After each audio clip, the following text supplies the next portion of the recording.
नमस्कार मंडळी, मी आहे रेश्मानी. तुम्ही पाहत आहात मूड अँड फूड मराठी. आज आपण मस्त कुरकुरीत कोथिंबीर वडी बनवतोय. त्यापूर्वी इंडस व्हॅलीकडून आलेल्या भांड्यांचं आपण अनबॉक्सिंग करूया. पहिलं तर आहे मल्टीपॉट आणि दुसरा आहे तो 2 लिटरचा कुकर आहे. हे जे मल्टीपॉट आहे ते थोडंसं वेगळ्या पद्धतीचं आहे. बघू शकता तुम्ही, डब्यांसारखं आहे आणि त्याला आतमध्ये चाळणीसारखं आहे. तर हे 3 येतात. खालच्यामध्ये आपण पाणी ठेवायचं आहे उकळण्यासाठी आणि वरच्या 2मध्ये आपण काही जे उकडायचे पदार्थ आहेत, म्हणजे अळूवडी, कोथिंबीर वडी, मोमो किंवा उकडीचे मोदक, उकडीचे कानोले वगैरे काहीही असेल ते याच्यामध्ये आपण ठेवू शकतो. म्हणजे एकच चाळणी ठेवण्यापेक्षा 2-2मध्ये आपलं काम सोपं होऊन जातं. तर मस्त आहे भांडं. दुसरा आहे तो 2 लिटरचा कुकर आहे. कुकरसुद्धा खूप भारी आहे. ट्रायप्लाय स्टेनलेस स्टीलचा कुकर आहे. घरात 2 ते 3 माणसं असतील ना, त्यांच्यासाठी एक नंबर आणि योग्य कुकर आहे असं मला वाटतं. किंवा कोणी बॅचलर राहत असेल, स्वतः बनवून खात असेल ना, त्यांच्यासाठी सुद्धा खूप भारी कुकर आहे. बघू शकता, मस्त असा क्यूट 2 लिटरचा हा कुकर आहे. तुम्हाला सुद्धा इंडस व्हॅलीचं कुठलंही भांडं ऑर्डर करायचं असेल ना, डिस्क्रिप्शनमध्ये मी लिंक दिलेली आहे, तिथे जाऊन ऑर्डर करा. ऑर्डर करताना रेश्मा 12 हा कोड लावायला विसरू नका, म्हणजे तुम्हाला 12% डिस्काउंट मिळेल. इंडस व्हॅली भारतातला 1 नंबरचा हेल्दी कुकवेअर ब्रँड आहे. 100% टॉक्सिन फ्री आणि वर्सटाईल कुकवेअर आहे. तर नक्की ऑर्डर करा, लिंक डिस्क्रिप्शनमध्ये आहे. स्टीलच्या भांड्यांची मला एक गोष्ट खूप आवडते, ती म्हणजे त्याच्यामध्ये काहीतरी करपलं ना तर ते साफसुद्धा पटकन होतं बरं का, म्हणजे एका घासण्यात साफ होतं. चला तर मग आपल्या रेसिपीकडे वळूया. तर मी एक पेंडी आणली होती कोथिंबीरची. आता एवढी आम्हा तिघांना काय लागत नाही, म्हणून मग मी अर्ध्यापेक्षा थोडीशी जास्त पेंडी छान धुवून बारीक बारीक चिरून घेतली. तोपर्यंत मी कुकरला भात लावला. 3 शिट्ट्यामध्ये मस्त असा भात शिजला होता. कोथिंबीर वडी बनवण्यासाठी गावरान कोथिंबीर वापरा. तर कोथिंबीर तर आपण बारीक चिरून घेतली. नंतर याच्यामध्ये चण्याचं पीठ घालायचं आहे. चण्याचं पीठ कधीही कुठल्याही पदार्थात घालताना चाळून घ्यायचं, म्हणजे काय होतं, त्याच्या गुठळ्या फुटतात. नंतर आपल्याला ज्वारीचं पीठ घालायचं आहे. सेम क्वांटिटीमध्ये 3 पिठं घालायचे आहेत. आणि नंतर याच्यामध्ये मी तांदळाचं पीठ घातलेलं आहे. तांदळाच्या पिठामुळे कोथिंबीर वडी एवढे कुरकुरीत होते की काय विचारूच नका. नंतर मी याच्यामध्ये आलं, लसूण, मिरचीचं आणि जिऱ्याचं वाटण घातलेलं आहे.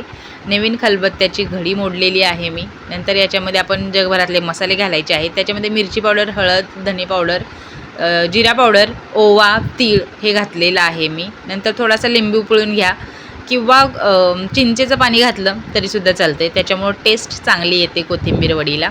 आणि पहिल्यांदा हे पाणी न घालता ओल्या कोथिंबीरमध्येच मिक्स करून घ्यायचं आहे आणि गरजेनुसार हळूहळू नंतर पाणी घ्यायचं आहे. तर बघू शकता, इथं मी कोथिंबीर इथंच आधी मिक्स करून घेतलेलं आहे आणि आता हळूहळू एकदम पाणी घेऊन आपल्याला पीठ चांगलं मळून घ्यायचं आहे. आणि एक गोष्ट सांगते, कोथिंबीर वडी बनवत असताना पिठापेक्षा जास्त आपल्याकडे कोथिंबीर असायला पाहिजे, तेव्हा कुठं वडी एकदम भारी खमंग लागते. तर पीठ मळून झालेलं आहे. याचे आपण आता रोल बनवून घेऊया. तर मी असे जाडसर असे रोल बनवलेले आहेत. तुम्ही जर छोट्या छोट्या वड्या पाहिजे असतील तर एकदम लांब असे रोल केले तरीसुद्धा चालतंय. तर बघू शकता, इथं मी छान असे 3 रोल बनवून घेतलेले आहेत. आता मल्टीपॉट आलं आहे तर कामंसुद्धा मल्टी झाली पाहिजेत ना. मग मी काय केलं, बटाटा आणि रताळं छान मध्ये मध्ये कट करून घेतली, म्हणजे त्याच्या जाडजाड अशा थोड्याशा फोडी करून घेतल्या. आणि ते जे तळाला भांडं आपण ठेवणार आहे पाणी उकळण्यासाठी, त्याच्यामध्ये रताळ आणि बटाटी घालून पाणी घातलं, थोडंसं मीठ घातलं टेस्टसाठी फक्त. पूर्वीच्या बायका नाही का, काहीतरी उकडीचे पदार्थ करायचे असतील तर पाण्यामध्ये नाही का मका टाकायचे, म्हणजे त्याच्या पदार्थ झाल्यानंतर त्याच्या घुगऱ्या तयार व्हायच्या. आता याच्या एका डब्यामध्ये आपण मोड आलेल्या पावटा वाफवण्यासाठी ठेवतोय. हा पावटा मी काल सकाळी भिजत घातला होता. रात्री त्याचं पाणी काढलं आणि त्याच्यावरती कापड ठेवून तसाच ठेवला आणि आज सकाळी त्याला मस्त असे मोड आले होते. तर आपण जे कोथिंबीरचे रोल बनवले होते ते मी तिळामध्ये असे छान बुडवून घेतलेले आहेत. सगळीकडे त्याला तीळ जो आहे तो लावून घेतलेला आहे पांढरा. या कोथिंबीर वड्या मी डीप फ्राय करणार आहे, त्याच्यामुळं तीळ आता उकडतानाच लावावा लागतो. जर तुम्ही शॅलो फ्राय करणार असाल तर तव्यामध्ये टाकलं आणि मग त्याच्यावरती तेल घालून परत कोथिंबीर वडी शॅलो फ्राय केली तरीसुद्धा चालतंय. तर मी हे मल्टीपॉट जे आहे ते छान कामाला लावलेलं आहे गॅसवर ठेवून. तोपर्यंत मी भाजीला लागणारे कांदा टोमॅटो चिरून घेतले, चपात्या करून घेतल्या आणि मशीनला लावलेली कपडेसुद्धा सुकायला टाकली. एकाच भांड्यात 4 पदार्थ शिजत आहेत, तोपर्यंत माझ्या इकडं 3 कामं झालेली होती. आणि बटाटा, रताळी वगैरे खूप छान शिजली होती. बघू शकता तुम्ही. पावटा किंवा वाल म्हणतो आपण, ते शिजण्यासाठी थोडंसं कठीण असतं. कुकरला लावल्यावर व्यवस्थित शिजतो, पण कढईत वगैरे शिजवायचं म्हटलं तर त्याला खूप वेळ लागतो. आता इथं बघू शकता तुम्ही, मी त्याचे जे टर्फल आहेत ती काढून घेतलेली आहेत हा पावटा वाफवून घेतल्यामुळं आधीच तो शिजलेला आहे. आता त्याला फक्त फोडणी द्यायची आहे. तर मी या पावट्याला थोडंसं बेसन लावून घेणार आहे, 1 चमचाभर. तर बेसन लावल्यामुळं आपली पावट्याची शेक आहे किंवा भाजी आहे ती थोडीशी घट्ट व्हायला मदत होते आणि टेस्टसुद्धा चांगली होते. कोथिंबीर वड्या एकदम थंड करून मगच चिरायला घ्यायच्या. तर इथं बघू शकता आपल्या ज्या कोथिंबीर वड्या आहेत त्या छान थंड झालेल्या आहेत. मी त्यांना चिरून घेते. चिरताना एकदम सावकाश चिरा, म्हणजे त्या तुटत वगैरे नाहीत. इथं मी 1.5 रोल चिरून घेतलेला आहे. राहिलेला 1.5 रोल जो आहे तो मी तसाच ठेवलेला आहे. आपण तो 8 दिवसात कधीही खाऊ शकतो. फ्रीजमध्ये ते एकदम व्यवस्थित राहतं.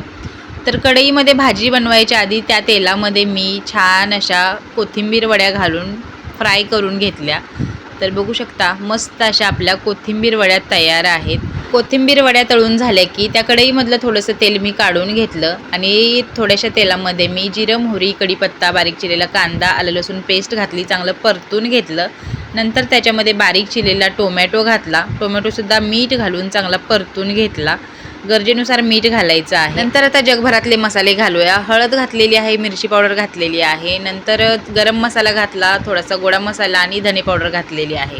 छान सगळे मसाले तेल सुटेपर्यंत परतून घ्यायचे आणि नंतर याच्यामध्ये आपण बेसन लावलेला पावटा किंवा वाल आहे ते याच्यामध्ये घालायचं, चांगलं परतून घ्यायचं आणि आपल्या गरजेनुसार पाणी घालायचं. तुम्हाला जर शेक बनवायची असेल पातळ किंवा कालवण म्हणतो आपण ते बनवायचं असेल तर थोडंसं जास्त पाणी घातलं तरीसुद्धा चालतंय. मी इथं 1 ग्लासभर पाणी घातलेलं आहे आणि कोथिंबीर वडी बघू शकता तुम्ही मस्त अशी कुरकुरीत चकलीसारखी एकदम लागते. पिल्लू आमचा नको म्हणत होता तरीसुद्धा त्यानं आवडीनं खाल्ल्या. तर मस्त अशी आपली भाजीसुद्धा तयार झालेली आहे बघू शकता. आणि चला तर आता ताट वाढून घेऊया. जादूनं मी असं ताट वाढून सुद्धा घेतलेलं आहे. मल्टीपॉटमुळं बरीच कामं एकदम झाली. तुम्हाला सुद्धा ही भांडी आवडली असतील आणि ऑर्डर करायची असतील तर डिस्क्रिप्शनमध्ये मी डिटेल्स दिलेले आहे, तिथे जाऊन तुम्ही ऑर्डर करू शकता.